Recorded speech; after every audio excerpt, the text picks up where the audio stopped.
संस्कार जो है वो आज नहीं हो सकता।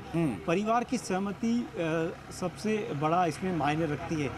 कई इस तरह के उदाहरण भी हैं जबकि रात के समय में अंतिम संस्कार हुआ है, लेकिन लोगों की भावना इस पूरे अंतिम संस्कार की प्रक्रिया से जुड़ी रहती है। और माना यही जाता है हिंदू परंपरा में कि सूर्य की साक्षी में मुखाग्नि दी जाए, लेकिन कई बार इस तरह की परिस्थिति आती है कि जब रात के समय में भी अंतिम संस्कार होता है। लेकिन अगर आज इस तरह का कोई निर्णय होता है तो पहले परिवार के लोगों को और फिर समाज के लोगों को विश्वास में लेना पड़ेगा, और अगर वो विश्वास में आकर बाहर खड़े हुए लोगों से अपील करते हैं तो संभवतः उसका एक सकारात्मक असर जो है वो लोगों तक जाएगा। लेकिन अगर इसमें जोर ज़बरदस्ती या सख्ती की गई तो शुक्रवार को जो हमने तस्वीर देखी थी रूप उससे भी भयानक उदयपुर का देखा जा सकता है। इसमें समझाइश और सहमति ये दो महत्वपूर्ण चीज़ें हैं जिनका होना बेहद ज़रूरी है। जोर ज़बरदस्ती की गई तो उदयपुर की कानून व्यवस्था को बनाए रखना बेहद मुश्किल होगा, और संभवतया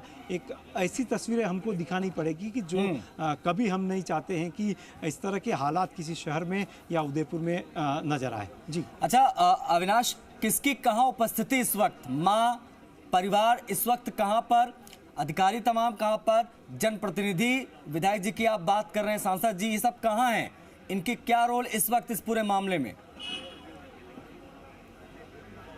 जी बिल्कुल, देखिए पूरा प्रशासनिक अमला जो है वो अभी भी इमरजेंसी के अंदर ही है, क्योंकि जो सहमति बनी थी वो कन्हैया लाल के रात बनी थी जो परिवार को मिले उसमें, लेकिन क्योंकि समाज की तरफ से 2 करोड़ के मुआवजे की मांग रखी गई उसकी बात को आगे पहुंचाया गया है। हालांकि जो विधायक थोड़ी देर पहले हमसे मुखातिब हुए थे उन्होंने कहा था कि विभिन्न भामाशाहों के जरिए परिवार को और भी सहायता राशि जो है वो पहुंचाई जाएगी, उनको प्रदान की जाएगी। देखिए संभवतया ये अंदाज़ा लगाया जा सकता है कि अभी जो वार्ता हो रही होगी वो इसी पे हो रही होगी कि क्या अंतिम संस्कार की जो प्रक्रिया है उसको कब और किस तरह से पूरा कराया जाए।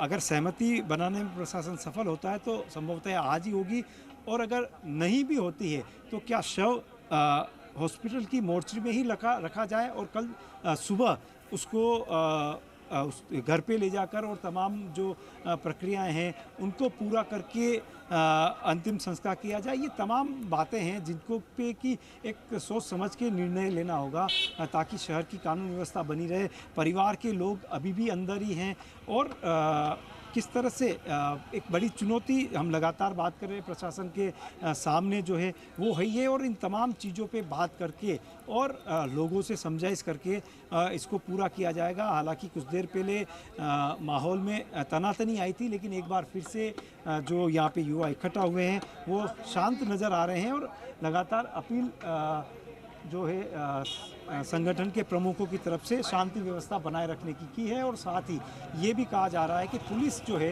वो सख्ती नहीं करे और जो अंदर आना चाह रहा है उसको अंदर आने दिया जाए। जी अविनाश, जो भी स्थिति है इस वक्त की, ये सिर्फ अस्पताल के आसपास ही दिखाई दे रही है, चहलकदमी, ये उत्तेजना, या जिले के अलग अलग हिस्सों में भी इस प्रकार की चीज़ें दिखाई दी हैं? क्या माना जाए जो बाकी जो सेंसिटिव क्षेत्र हैं वहाँ सब शांति बनी हुई है, वहाँ पर पुलिस जाब्ता तैनात रखा गया? किस प्रकार से पुलिस के तमाम अधिकारियों की तैनाती की गई है, अगर आप समझा पाएँ तो? और क्या सबसे ज़्यादा हलचल इस वक्त अस्पताल के आसपास ही है कि उस एरिया में भी है जो संवेदनशील एरिया है जहाँ पर खुद देवराज का घर है? देखिए जो संवेदनशील और अति संवेदनशील एरिया है वहाँ पर पुलिस का जाब्ता जो है वो बढ़ा दिया गया था। जैसे ही देवराज की डेथ हुई थी उसके बाद अलर्ट मोड में है। हालांकि अन्य इलाकों में युवाओं के जमा होने की जानकारी वो नहीं है, लेकिन हॉस्पिटल बड़ी संख्या में लोग पहुंचने लगे थे, और क्योंकि पुलिस ने एंट्री बंद कर दी थी, एक गेट को पूरी तरह से बंद कर दिया गया था, वहाँ पे पुलिस जाब्ता तैनात था, और उसके अलावा मुख्य द्वार पे भी पुलिस जाब्ते को तैनात किया गया था। और जो युवा यहाँ पर इकट्ठा हुए थे उनको अंदर नहीं आने दिया गया, हल्का बल प्रयोग भी हुआ है, उसको लेके तनातनी का माहौल हुआ था, लेकिन अब शांति है। और अगर शहर की बात करें तो तमाम प्रमुख स्थल जो है वहाँ पर पुलिस की जाब्ता जो कि बीते 2-3 दिन से जो था उसकी संख्या बढ़ाई गई है, और शहर में भी क्योंकि आज रक्षाबंधन का त्यौहार है और रक्षाबंधन का त्यौहार लोग मना रहे हैं। ऐसे में शांतिपूर्वक सब कुछ हो जाए वो प्रयास किए जा रहे हैं, लेकिन ठीक है। बाजार जो है वो निर्धारित समय से पहले ही बंद हो गए थे। जैसे ही देवराज की मौत की खबर आई, अधिकांश बाजार जो है वो बंद होना शुरू हो गए थे और 4 से 5 बजे के बीच में पूरा शहर जो कहा जा सकता है वो बाजार बंद हो गए थे और लोग केवल आवागमन के लिए ही लोग थे जो कि अपनी बहनों के घर आना जाके और रक्षाबंधन का त्यौहार के पर्व को लेके तमाम तैयारी थी उसी में नज़र आए। लेकिन कहा जा सकता है कि स्थिति नियंत्रण में है, लेकिन जो तनाव हम लगातार बात कर रहे हैं वो लोगों के मन में गुस्सा है, वो तनाव अभी भी बरकरार यहाँ पर देखा जा रहा है। जी अविनाश, आप बने रहिए। अविनाश, आप बने रहिए। ताराचंद जैन साहब की प्रतिक्रिया भी आई है, वो भी हम दिखा देते हैं कि आखिर उन्होंने क्या कहा है, उनकी प्रतिक्रिया क्या है, वो हम एक बार दिखाएंगे तमाम दर्शकों को।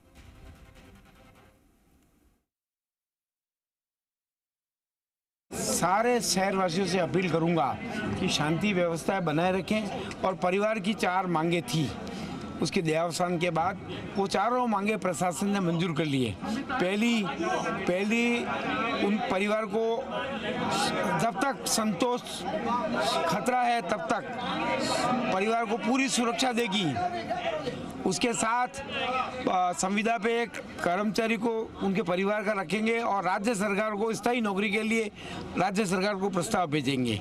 फास्ट ट्रैक के अंदर मुकदमा चलेगा और राज्य सरकार अपने प्रशासन ने इस बात का आश्वासन दिया है कि सरकार अपने मत से एवं भामाशाहों से सहयोग लेकर 51 लाख रुपए परिवार को मुआवजे के रूप में दिया जाएगा।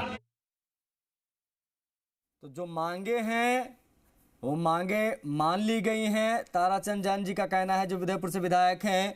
लेकिन इन सब के बीच में जो छात्र की हत्या हुई उसके बाद में जो भीड़ है विशेष तौर पर युवाओं की, वो अस्पताल परिसर के बाहर जमा हो गए, गेट बंद किए गए।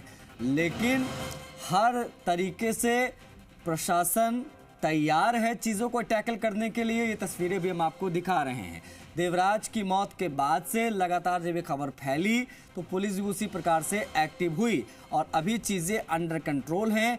बीच में लाठीचार्ज की खबर आई थी क्योंकि लोग अस्पताल परिसर में जबरन दाखिल होना चाह रहे थे, लेकिन सभी से समझाइश का प्रयास जारी है।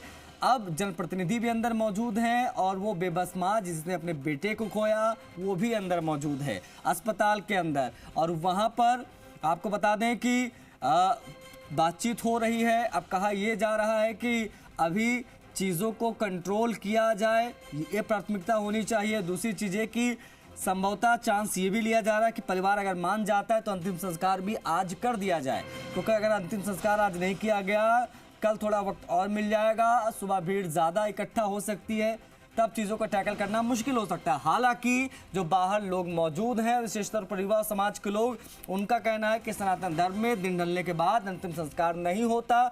उनकी मांग यही है कि अंतिम संस्कार उनका सुबह किया जाए। अब ये अपने आप में एक बहुत बड़ा चैलेंज है प्रशासन के सामने कि कैसे वो चीज़ों को टैकल करेंगे यहाँ से।